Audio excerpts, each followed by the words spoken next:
வணக்கம். புதுவையில் வியாபாரிகளுக்கும் பொதுமக்களுக்கும் பாதுகாப்பு வழங்க முடியாத முதல்வர் ரங்கசாமி பதவி விலக வேண்டும் என்றும், இல்லை என்றால் மக்களின் பாதுகாப்பை வலியுறுத்தும் கட்சிகளுடன் இணைந்து மாபெரும் போராட்டங்கள் நடத்தப்படும் என்று எதிர்க்கட்சித் தலைவர் வைத்தியலிங்கம் கூறினார். இதுகுறித்து செய்தியாளர்களுக்கு பேட்டியளித்த எதிர்க்கட்சித் தலைவர் வைத்தியலிங்கம், புதுவையில் சட்டம் ஒழுங்கு சரியில்லை என்ற கருத்தை ஆளுநரும் பதிவு செய்திருப்பது வருந்தத்தக்கது என்றார். புதுவையில் தற்பொழுது கடுமையான சட்டம் ஒழுங்கு பிரச்சினை ஏற்பட்டுள்ளதாகவும், இங்கு வியாபாரிகளும் பொதுமக்களும் பாதிக்கப்பட்டுள்ளனர். பெண்கள் தனியாக நடந்து செல்ல முடியாத நிலை ஏற்பட்டுள்ள போதிலும் அரசு எந்த நடவடிக்கையும் எடுக்காமல் காலதாமதம் செய்து வருவதாக குற்றம் சாட்டிய அவர், எனவே தனது ஆட்சியின் தற்போதைய நிலையை கருத்தில் கொண்டு முதல்வர் ரங்கசாமி பதவி விலகி புதிய முதல்வரை தேர்வு செய்ய வேண்டும் என்றும், அவ்வாறு நடக்கவில்லை என்றால் ஒரு வாரம் பொறுத்திருந்து தங்களது போராட்டம் தொடரும் என்றார். மேலும் புதுவை மக்களுக்கு முழுமையான பாதுகாப்பு என்பதே தங்களின் எண்ணம் என்றும், எனவே மக்களின் பாதுகாப்பை வலியுறுத்தும் ஒத்த கருத்துடைய கட்சிகளை அழைத்து பேசி தங்களுடன் இணைத்துக் கொள்ள தயாராக இருப்பதாகவும், அதன் பிறகு அனைத்து கட்சிகளும் இணைந்து மாபெரும் போராட்டங்களில் ஈடுபடுவோம் என்றும் கூறினார்.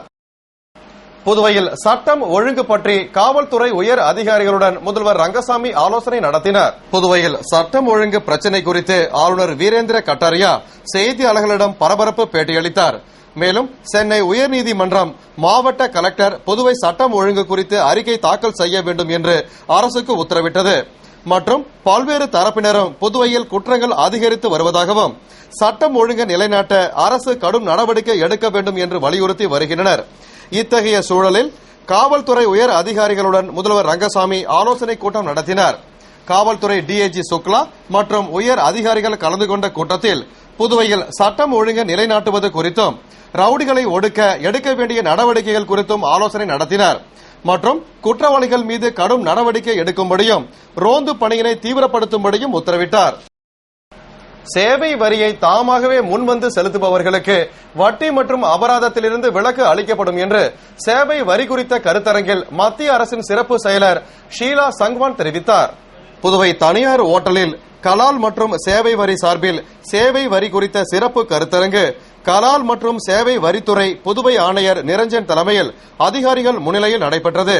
தாமாகவே முன்வந்து வரி செலுத்துவோர்களை ஊக்குவிக்கும் திட்டமான VCES குறித்து நடைபெற்ற கருத்தரங்கில் சென்னை மண்டல முதன்மை ஆணையர் சகுந்தலா வரவேற்று பேசிட, மத்திய அரசின் சிறப்பு செயலர் மற்றும் தாமாக முன்வந்து வரி செலுத்துவோர்களை ஊக்குவிப்பு திட்ட உறுப்பினர் ஷீலா சங்வான் சிறப்பு விருந்தினராக கலந்து கொண்டு சிறப்புரையாற்றுகையில், 2013ஆம் ஆண்டு பொது பட்ஜெட்டில் அறிமுகப்படுத்தப்பட்ட தாமாகவே முன்வந்து வரி செலுத்துவோர்களை ஊக்குவிக்கும் திட்டத்தின் கீழ் சேவை வரி செலுத்தாதவர் வரும் டிசம்பர் 31ஆம் தேதிக்குள் தங்களது விண்ணப்பத்தை சமர்ப்பித்து பயன்பெற வேண்டும் என்றும், சேவை வரியின் நிலுவைத் தொகையில் 50% வரும் டிசம்பர் 31ஆம் தேதிக்குள் செலுத்த வேண்டும், மீதமுள்ள தொகையை 2014ஆம் ஆண்டு ஜூன் மாதத்திற்குள் செலுத்த வேண்டும்.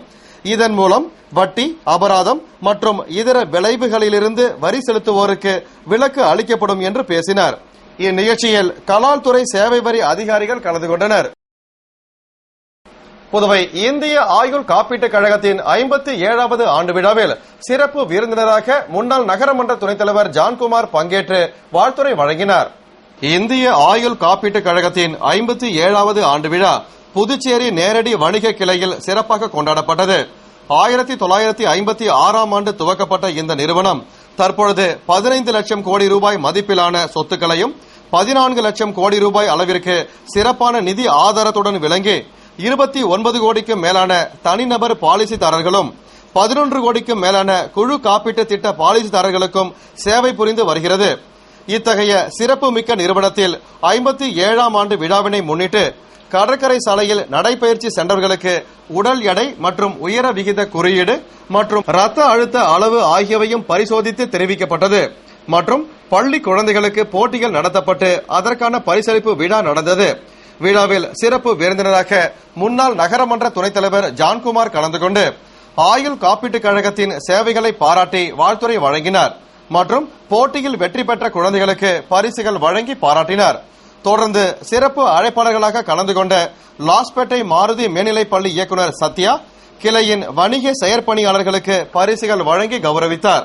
விழாவிற்கான ஏற்பாடுகளை கிளை மேலாளர் ரவிசங்கர் தலைமையில் உதவி நிர்வாக அதிகாரி பரணிதரன் மற்றும் நேரடி வணிக செயல் பணியாளர்கள் செய்திருந்தனர். இயக்குநர்கள் கருத்துமிக்க படங்களை இயக்க வேண்டும் என்று இந்திய திரைப்பட விருது வழங்கும் விழாவில் முதல்வர் ரங்கசாமி பேசினார். புதுவை அரசு செய்தி மற்றும் விளம்பரத்துறை, மத்திய அரசின் திரைப்பட விழா இயக்குநரகம், புதுவை நவதர்ஷன் திரைப்படக் கழகம் மற்றும் அலையன்ஸ் பிரான்சிஸ் சார்பில் இந்திய திரைப்படம் 2013ஆம் ஆண்டிற்கான விருது வழங்கும் விழா முருகா திரையரங்கில் நடைபெற்றது. செய்தி மற்றும் விளம்பரத்துறை இயக்குநர் அழகிரி வரவேற்று பேசிய விழாவில் அலையன்ஸ் பிரான்சிஸ் தலைவர் ஆனந்த வடிவேல் வாழ்த்துரை வழங்கினார்.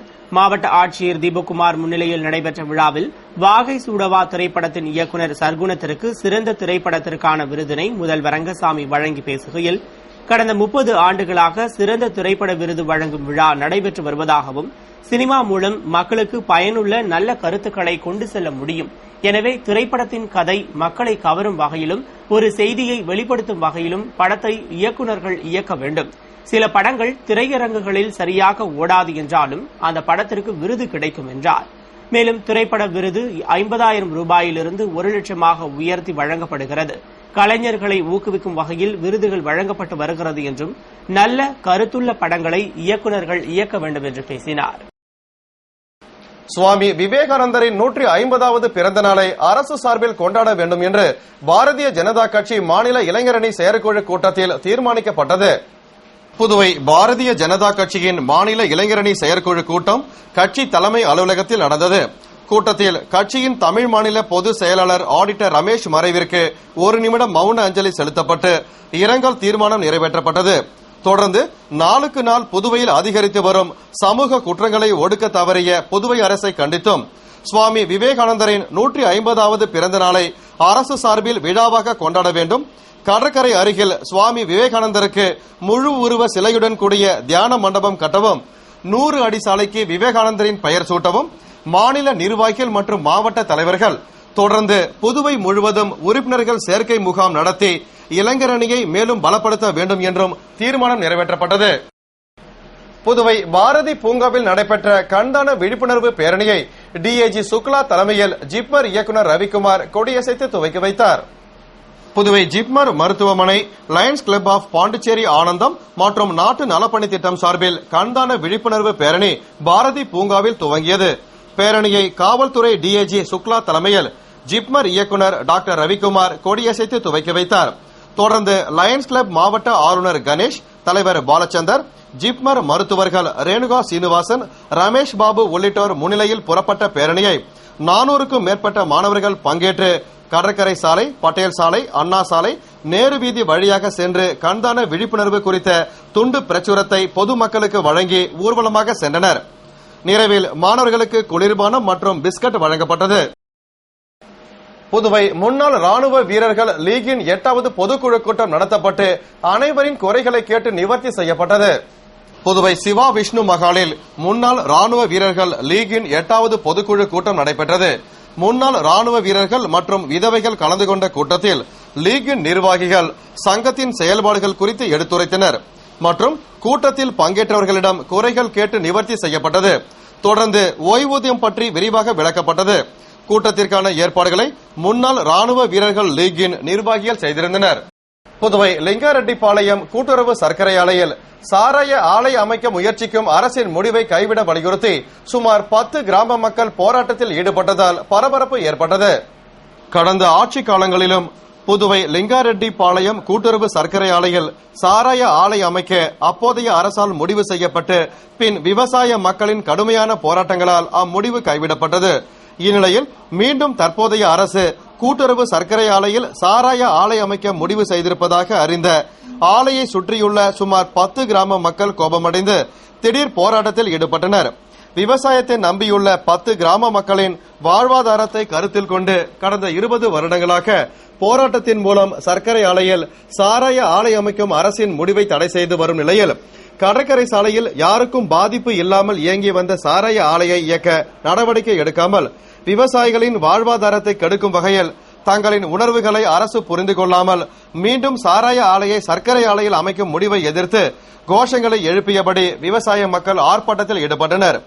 அரசு உடனடியாக இந்த முடிவை கைவிட்டதாக அறிவிக்க வேண்டும் என்றும், இல்லை என்றால் தங்களின் வாழ்வாதாரத்திற்காக எந்த உச்சகட்ட போராட்டம் நடத்தவும் தயங்க மாட்டோம் என்று விவசாயிகள் தெரிவித்தனர். புதுவை காங்கிரஸ் கட்சி அலுவலகத்தில் முன்னாள் முதல்வர் ஃபாரூக் பிறந்த தினத்தை முன்னிட்டு சிறப்பு கூட்டம் மாநில தலைவர் ஏவி சுப்பிரமணியன் தலைமையில் நடைபெற்றது.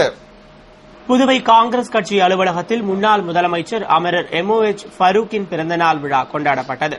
இதனை முன்னிட்டு அலங்கரிக்கப்பட்ட ஃபரூக்கின் திருவுருவ படத்திற்கு மாநில தலைவர் ஏவி சுப்பிரமணியன் தலைமையில் எதிர்க்கட்சித் தலைவர் வைத்திலிங்கம் முன்னிலையில் முன்னாள் முதல்வர் ராமச்சந்திரன், துணைத் தலைவர் பாலாஜி, முன்னாள் அமைச்சர் ஷாஜகான், பொதுச் செயலாளர் AKD ஆறுமுகம் உள்ளிட்ட நிர்வாகிகள் மலர் தூவி மரியாதை செலுத்தி ஃபரூக்கிற்கு புகழாரம் சூட்டினர்.